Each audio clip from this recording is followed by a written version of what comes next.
எனக்கு ரொம்ப அழகையா வந்துச்சு ஐயா. ஒரு பொருத்தமான ஒரு தலைவரை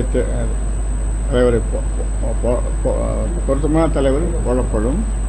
இன்னும் நிறைய பொறுப்புகள் காலியாக இருக்குது. அதெல்லாம் பொதுக்குழு கூட்டத்தை ஏற்பாடு பண்ற போறீங்க ஐயா. மாவட்ட செயலர் நியமனம் பண்ணிடுறீங்க. பாமக பொதுக்குழு செயற்குழு கூட்ட முடிவு செஞ்சீங்க. நம்ம அதெல்லாம் செய்வோம். அதெல்லாம் முறையாக செய்வோம்.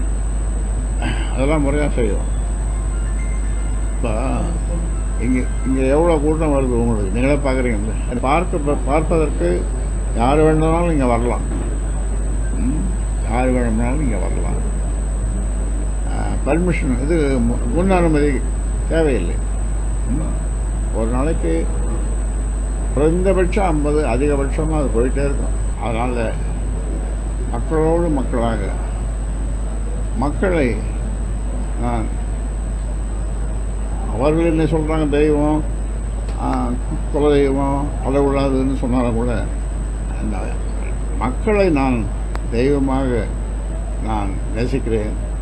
அவர்களை நான் பேசும்போது 100 ஆண்டு வாழ்க, பல்லாண்டு வாழ்க, நோய் நொடி இல்லாமல் 100 ஆண்டு வாழ்க என்று நான் வாழ்த்து செய்து ஐயா என்ன வாழ்த்துங்க. இன்னைக்கு எனக்கு பிறந்த நாள்னு சொல்லும்போது அப்படித்தான் நான் சொல்லுகிறேன். ஐயாட்ட என்ன சொல்லுங்க ஐயா, நான் டிவில நியூஸ் பாக்குறப்ப நீங்க கண் கலங்குறத பாக்குறப்ப எனக்கு ரொம்ப அழகையா வந்துச்சு ஐயா. நியூஸ்ல நீங்க கண் கலங்குறத பார்க்கும்போது எனக்கு அழகையா வந்துடுது ஐயான்னு சொல்லுவேன்.